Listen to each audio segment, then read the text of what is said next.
seconds off, but...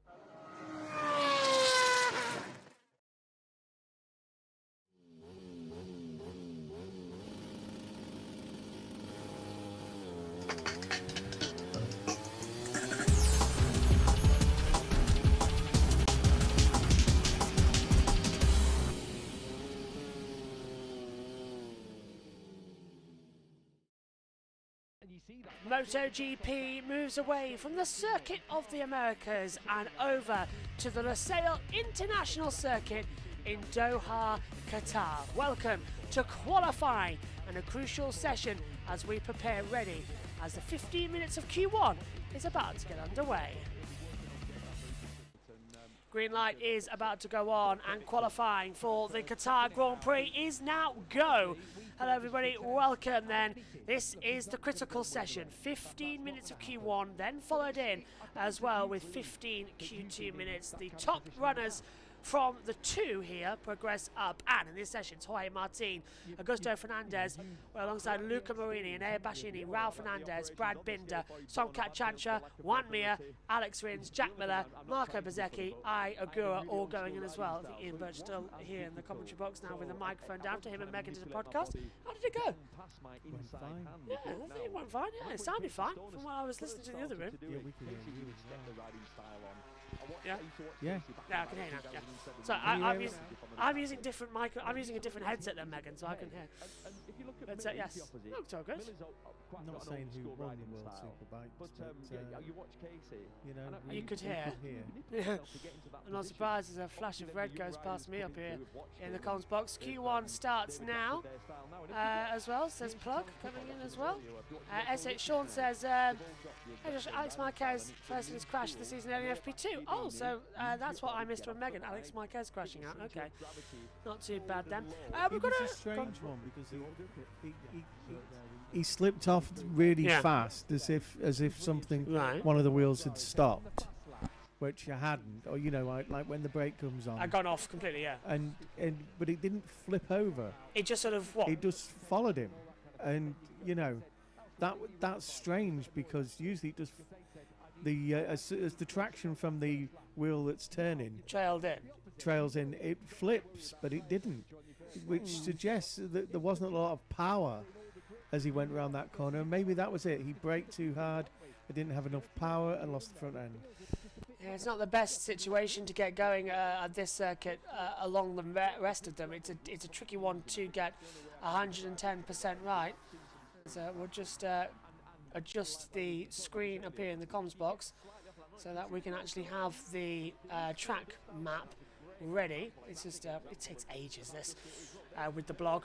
Rins then on lap time, so is Miller, Martin, all starting to fly through as well. Let us know, by the way, if our microphones are okay, because I've changed headsets when Megan was using hers a few moments ago to my one, as Miller, 27.79 sector, Bezzecchi coming in quick as well.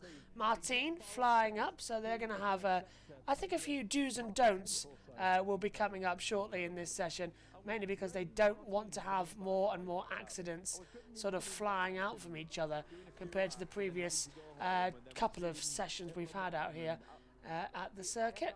So just get that all set up for you, nicely done. So there we go, blog's now operational to come through. Green flag is out. So we've got a new setup, by the way, for this session. If anybody's like it, we've now got a. I don't want to say it's different, but it's sort of slightly better.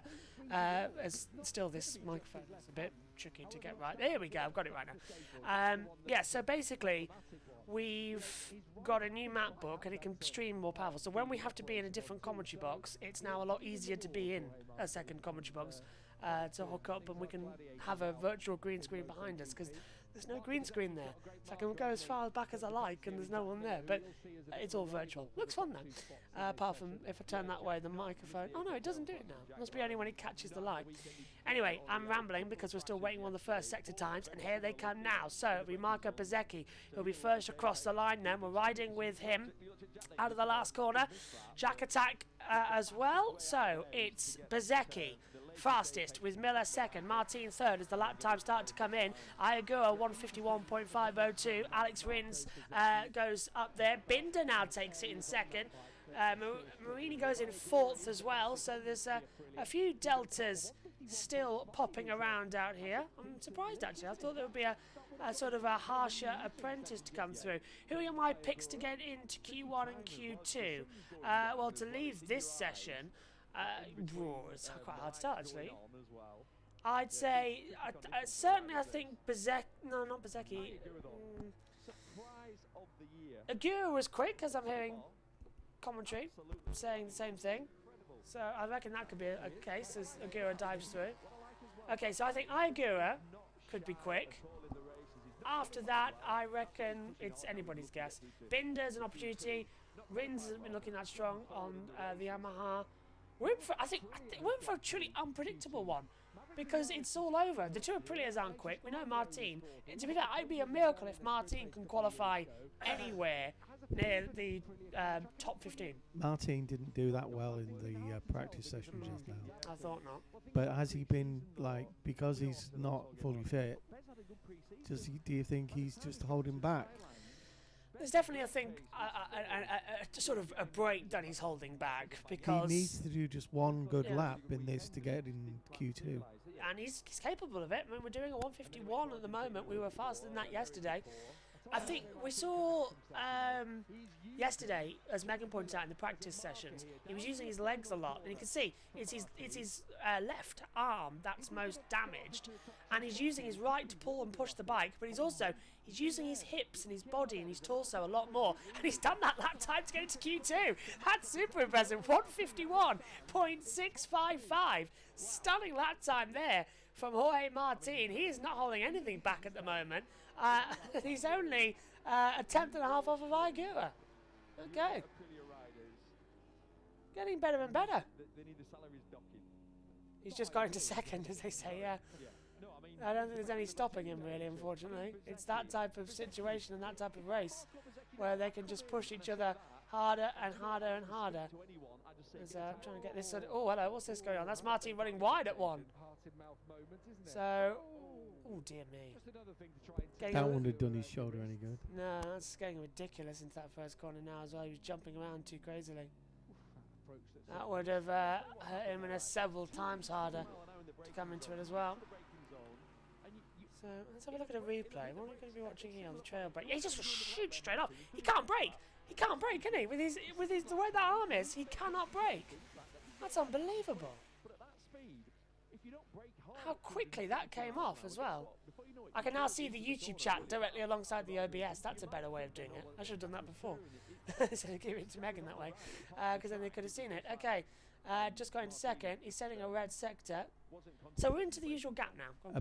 Between, you know, before Martin did that lap, which we thought he might be able to, I thought it was between Bezecchi and Raul Fernandez to actually get the top two places. That's Raul now having a moment coming through. Oh, and he properly had a buckashoe moment, didn't he? The bike was stepping off massively to come into it. Trackhouse, of course.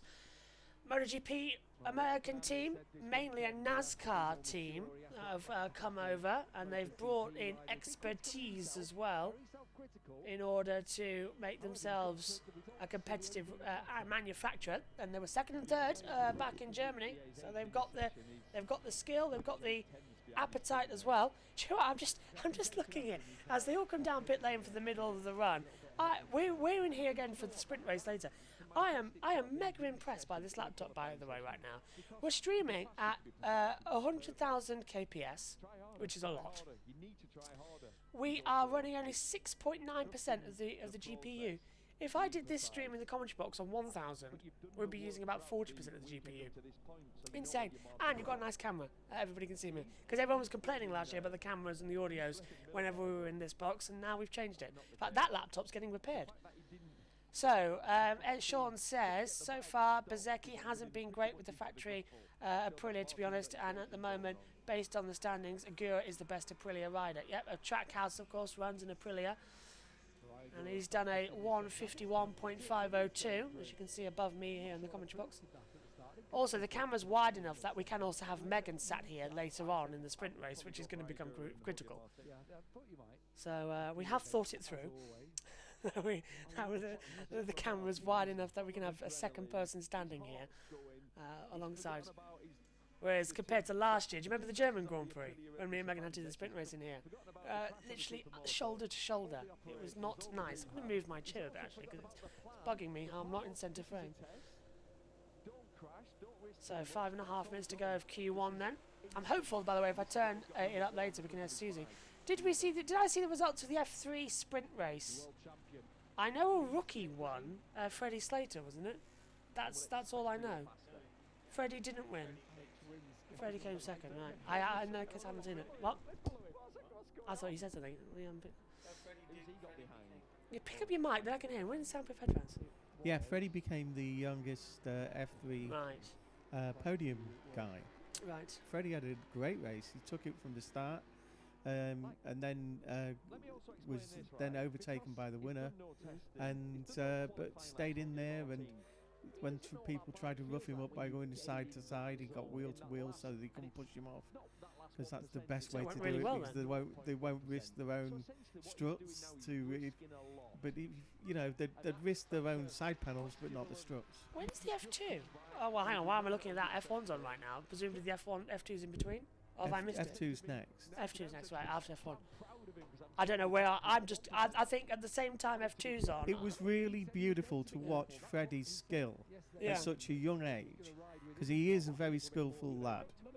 You know. I can believe that. I mean, my favourite one is from Formula 1 this weekend. Luke Browning. He's done so well in the Williams. Luke, when he had to avoid the experienced driver, that's his teammate, because he was going. Albon was going slow, and Luke had just a millisecond to react and go round him. And it was as if he was overtaken on a motorway, not on a racetrack. It's so good how the reactions are for Luke Browning as well. We've seen it a couple of times, even in the tunnel last year, actually, with that was a Wasser coming in as well with Bortoletto and Lawson. Yes, I'm back as the host now for the qualifying. standard of F2 and F3 drivers now is so much higher than it was about 2 years ago. It dipped a lot. It's when GP2 first and GP3 started. There were some really strong contenders in it, and then it dropped, and that's why I think that these lads are, they're getting the reserve driver jobs in Formula 1, doing a lot of simulator work. Then when they get in the real thing, it's not so much as a shock, because the difference between F1 and F2 is immense. Oh, it's massive, the gap between it. Yeah, it's the same between Moto 3, Moto 2, and MotoGP. The first time you break in an F2 car, Martin's just run wide at one. It's not that much difference from an F3. But the first time you break in a Formula 1 car, it's like, suddenly, I'm glad there's not a windscreen there, because I'd be headed be on it. Speaking of outbraking, as I said, Martin went straight on at the first corner as well. And that was on a push lap. Bezecchi's got a fastest middle sector, 27.621. Binder, 27.597. Miller, 27.580. So there's coming in as well. Yes, Megan hosted Free Practice 2. She's now gone to sort out Formula 1, and I'm back for qualifying as we come through. I mean, I think Trackhouse have tried to do what Red Bull did in Formula 1. And that is come in, buy up all the talent, and see how they go from there. It's working. It's a good strategy. Ayagura, Moto2 world champion, of course. He's got a lot of power behind him. Now, we're running low on lap time, so I'm starting to think that this is going to be the final push lap.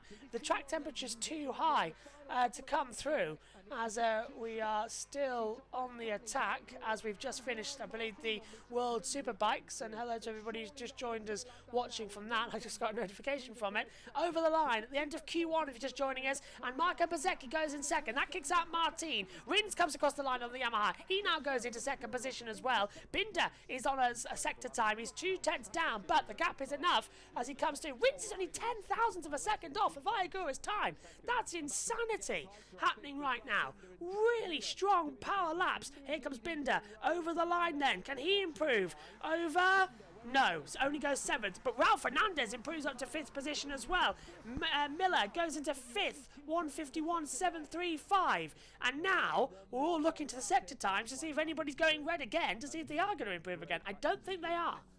I think that was it for the push laps. Yeah, no one's improving. Yellow for Marini. Oh, red sector for Iagura. Red sector for Martin. 27.564, slower than Iagura, but faster than his current time. So Martin, we're watching him now into turn 4. He is still going to push. If Martin can get through into qualifying 2, I think that would be the statement and a half. That's the track house. That wasn't Iagura there, that was Ralph Fernandez, who was just gone wide at the first sector. So he's given it enough for that. Well, there is Martin now, 0.062. The differential between them at the moment. Let's see if there'll be a changing position soon. Mia's in there too for Honda. Let's not count out Honda. They were stunning yesterday in practice. Red sector 2 again for Iagura. 29.697. Rins 26.726 in the 3rd sector. 26.7 for Marini. I think, again, Martin, 26.8. Yeah, so this is going to be very, very close then. This is going to be a surprise if it changes through. And we have a rider who has just come back from major surgery, having never ridden this motorcycle. He literally crashed out turn 1, lap 1 of pre-season testing in Sepang. I was there, I was watching it, I saw it happen, the high side, the bike flipped up from under him, threw him down into turn 2. Let's see how it is, flags out. Oh, here comes Iagura. It's a 1:51.104. That's your benchmark over the line. Nothing coming yet. Everyone's still not fast enough. I think Rins might just have it. Martin only goes 4th, which puts him 14th on the grid, exactly where I said he should be about for a return. He's put it bang on where he needs to be. 14th fastest then. And it's Iagura and Alex Rins who will progress into Q2. And out of the session will go that of Marco Bezzecchi. He starts 13th. Jorge Martin starts 14th for his return. Luca Marini in 15th. Jack Miller 16th. Ralph Fernandez is 17th. Brad Binder is 18th. Augusto Fernandez 19th. Enea Bastianini is 20th. Juan Mir 21st. And Songkat Chantra in 22nd position as well. Not bad at all for that session. That was a lot more calmer and a lot more intrigued than I thought it would be. I thought it would be hell. But fair dues and fair dues. They've kept it nice and they've kept it clean. Now at the moment we don't have the second bus mixer. So I'm hopeful we can turn it up to TNT.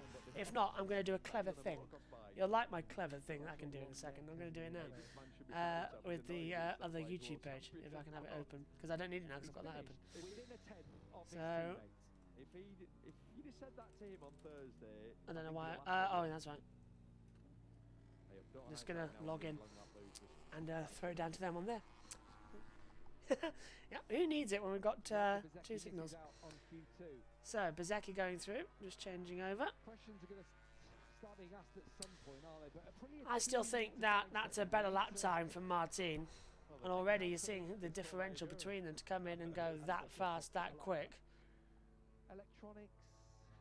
Just trying to find out where they are.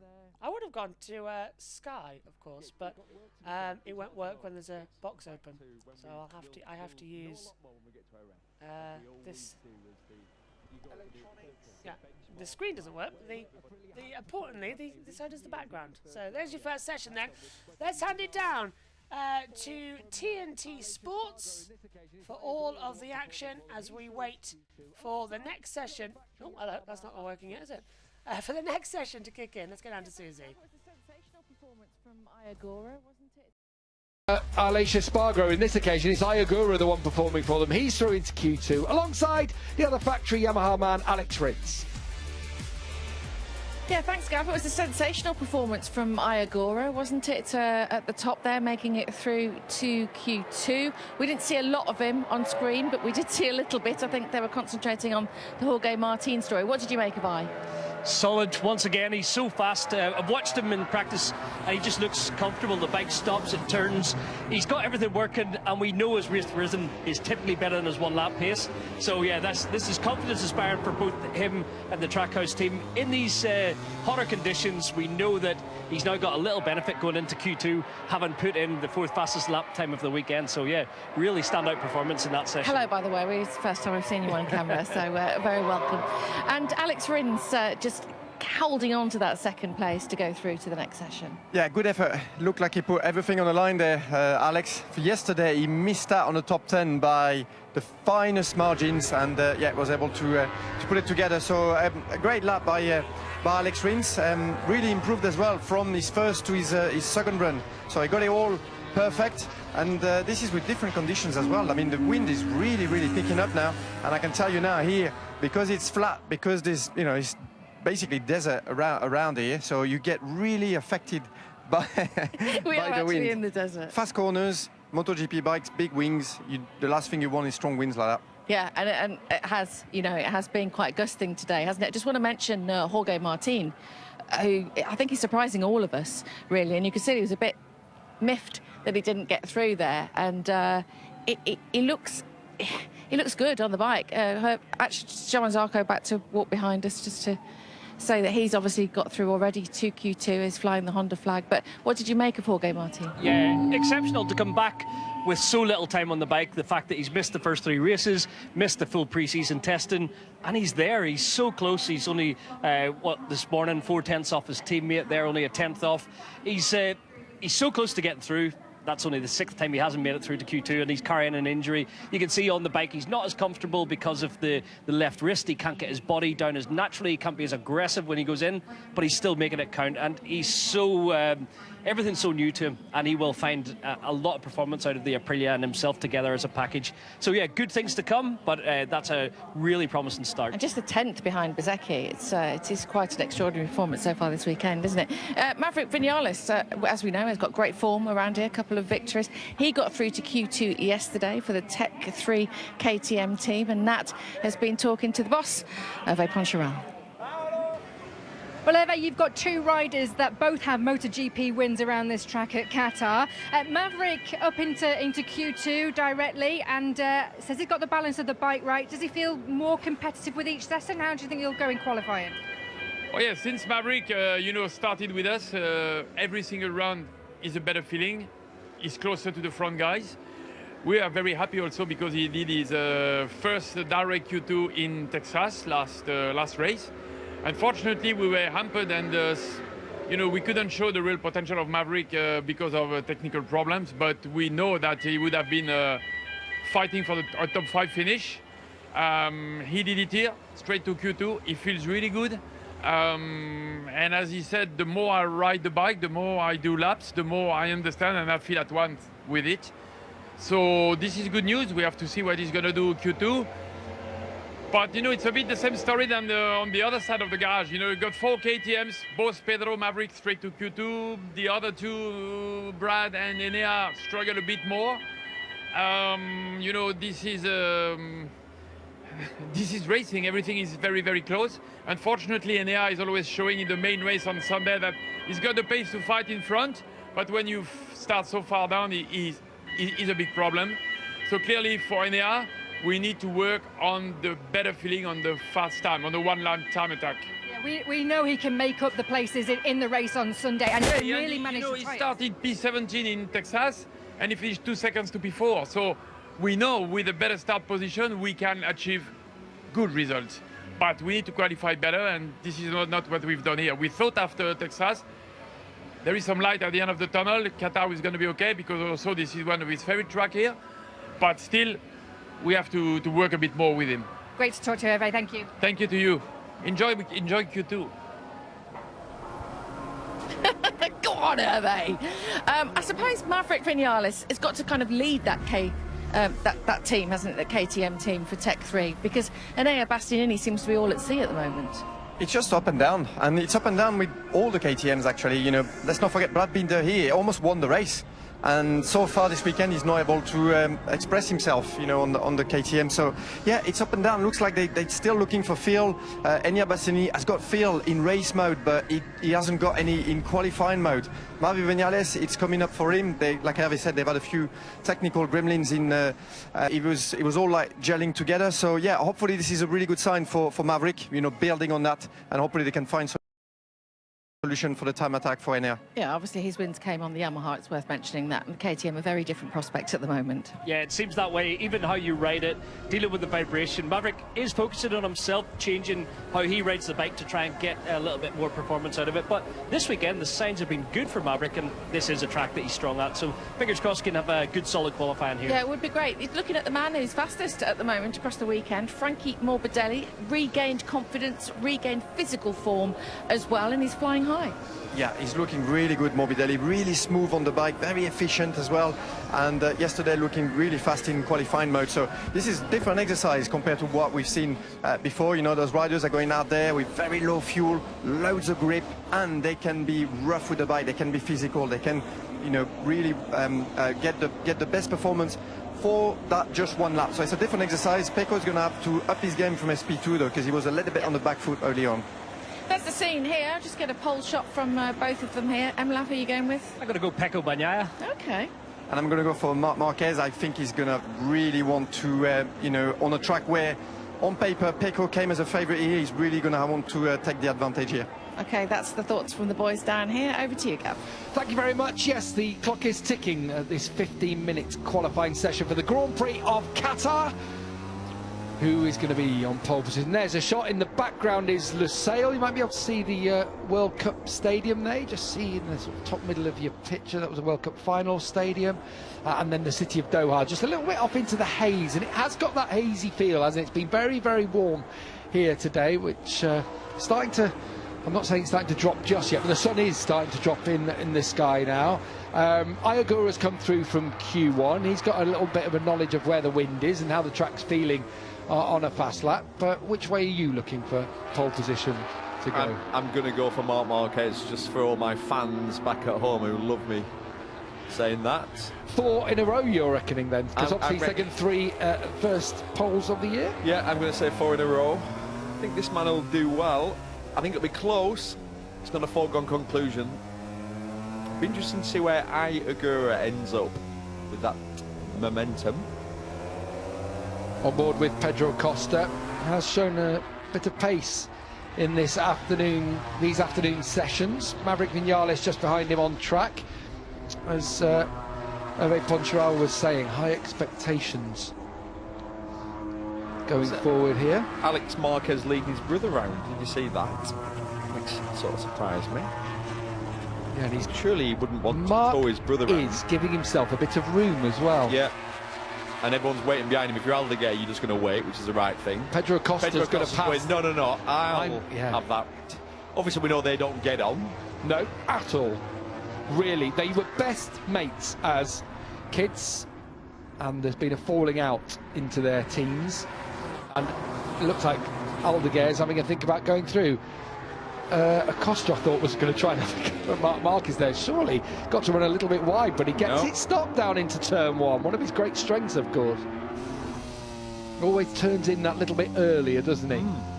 He was talking about the front end in the USA that was having a real problem getting the bike stopped towards the apex, but he said it's much better this weekend. So all getting set then for the second part of qualifying. Another 15 minutes ahead of us then in this one, and it could... Where's my qualifying screen? There we go, that's what I'm looking for. Green flags out then, 12 minutes. Franco Morbidelli, Pecco Bagnaia, alongside Marc Marquez, Fabio Di Gianantonio, Alex Marquez, Fabio Quartararo, Pedro Costa, Maverick Vinales, Fermin Aldeguer, Juan Zarco, Ayagura and Alex Rins. Agura and Rins were the 2 combined from the previous session. And as always, we have the 15 seconds coming through. Sorry about that, we had a bit of a delay getting back on air. Who's my pick for pole position? It's Marc Marquez, as the boys were just saying on the team. It's got to be Marc Marquez. He's won, what, 3 poles in a row so far? And this is a circuit he's waited for the Ducati. All those years on the Honda, him and Dovizioso, him and Lorenzo in years gone by side, the pair. All 3 of them really at one point as well. With Marc on what was the underdog Ducati on this circuit. He's been waiting for this chance, and he's going to take it now. First lap times are coming through, and need I say more with what we're about to see from Marc Marquez as he crosses the line. Alex goes top, and Marc goes about 0.3 of a second faster on lap number 1. It's a 150.877. Alex Marquez second at a 151.189. Digi's third. Morbidelli ahead of Zarco, Bagnaia, Vinales, Aldeguer. Agura's just got into 9th. Rins, Acosta, and Quartararo hasn't set a lap time yet as well.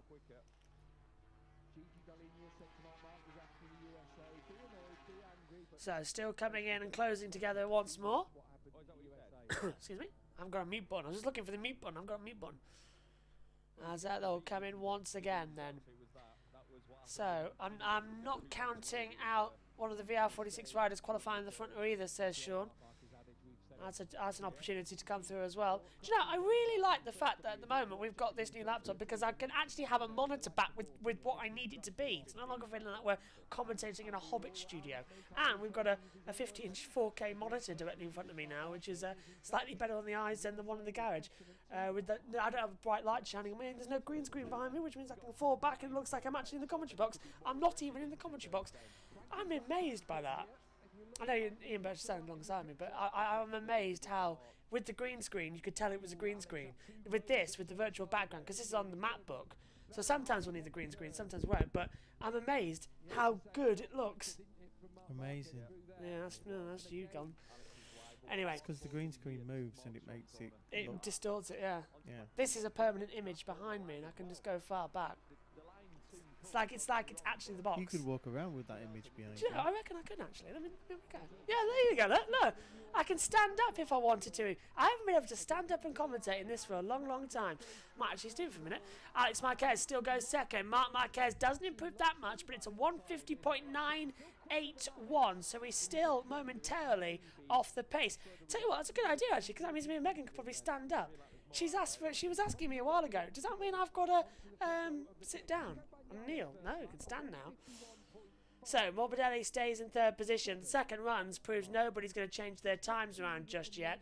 And everyone now starting to come into the pit lane. Zarco does the same thing. Quartararo's 0.3 down at the moment. And there comes Bagnaia into the pits. Winner last time out in America after Marc fell. Marc's got a massive scab on his arm as well, from where he fell in Kota. Massive. Almost as bad as mine at the moment.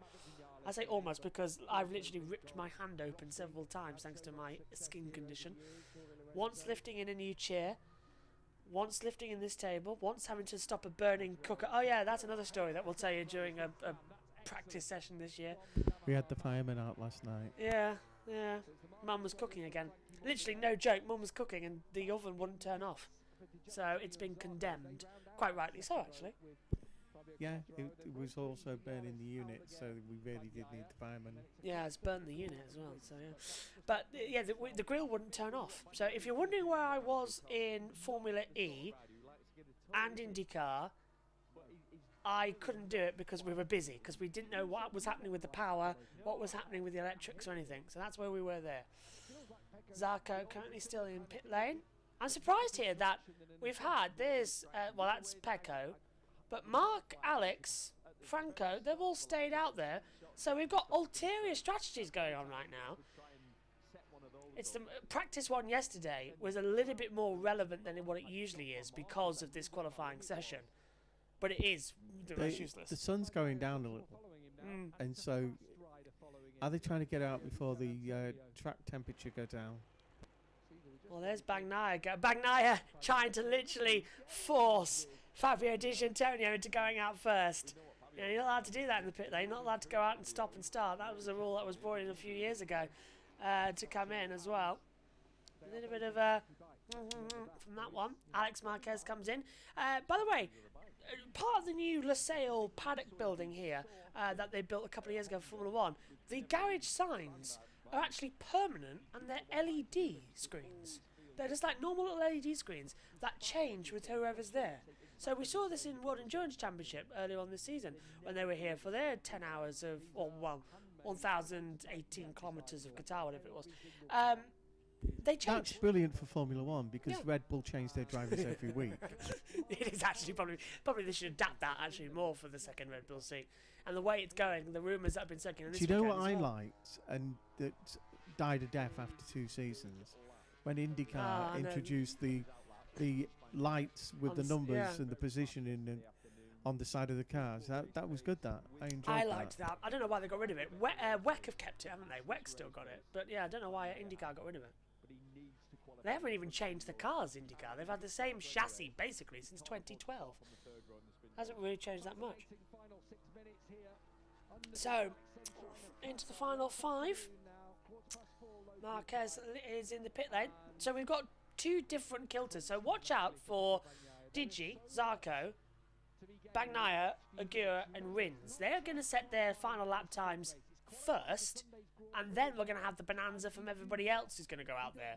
So Mark is going out. Yeah, there's those LED screens. Do you see what I mean? Above all the pit lanes as well. If you're watching along with us on the MotoGP world feed, I know quite a lot of people do actually sync up with our commentary, which is maddening to me, but you all seem to enjoy it. I know a lot of people as well in Indonesia and Thailand as well enjoy our coverage, so welcome to you. And a lot of people also take our radio feed as they fly. And there's the Asia Talent Cup bikes towards the final end of the pit lane. New pit lane paddock was built here ahead of Formula 1 coming, and then the Endurance Championship. Qatar's become a sort of central home for Middle Eastern motorsport, which... Oh no! Is that Marquez? Don't tell me it is! It's Pecco Bagnaia! It's the other one! Couldn't see who it was when he fell off, but Pecco Bagnaia at turn 4 has crashed out. The front just dips away from him. I had a feeling it was Bagnaia because he was too big for Marquez. I just saw the red helmet. I couldn't see whether it was the bright red helmet of Mark or had the Monster Energy logo of Bagnaia, but it was Bagnaia. So he turns into 4. He just rear stepped out on entry, trail breaks in, and he just twitches, and he just drops it. That was quite revealing that he has the full airbags, hips and legs as well. Now, it winds up to 12 kilometres an hour, blowing in at that point of the circuit. So I wonder if that was wind assisted, because there is a building there alongside turn 4, and the building sort of goes up until the braking spot, and as soon as the braking spot's there, it's no wind. So I wonder is if he's past the building, you're protected from the wind. As soon as he's got out of the braking zone, he's turning, the wind's hit, and down he goes, because that's a very unusual mistake to make. We've seen it a couple of times in the Moto3 and Moto2 so far this weekend. But look at this, and Fabio Di Giannantonio on the VR46. Sean said that it's an opportunity that they could be on the front row of the grid. Here he is across the line, 98,000's up a mark, and it's middle of the front row. What a lap time from Digi, carrying on that pace they had in America 2 weeks ago to 150.929. Stunning lap time.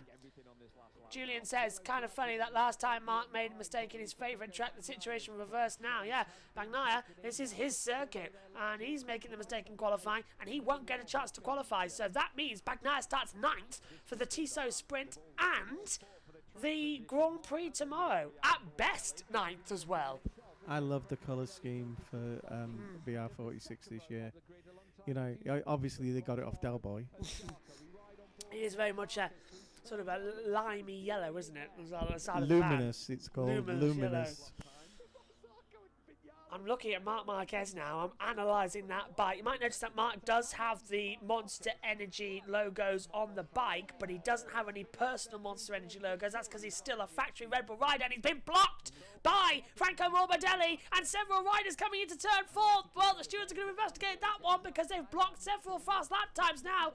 Mark would argue, well, I got blocked and I got out of the way. Morbidelli was just coasting on the middle of the line there as well. So absolutely ridiculous. Trying to see that one to come into it. Here is Alex. He's up by 57,000. Digi's still pushing hard on that tire. What's he on? Everyone's on a medium front and soft rear, bar old rear softs for Morbidelli and Aldeguer.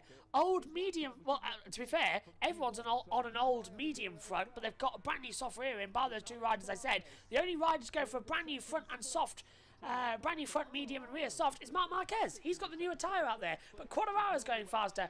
Marquez going faster. Here's Digi over the line. Is he going to do anything to come into it? No, still hasn't. Well, that was one of the KTMs that was off the circuit there as well. I wonder if that was a Costa who, yeah, it must have been a Costa.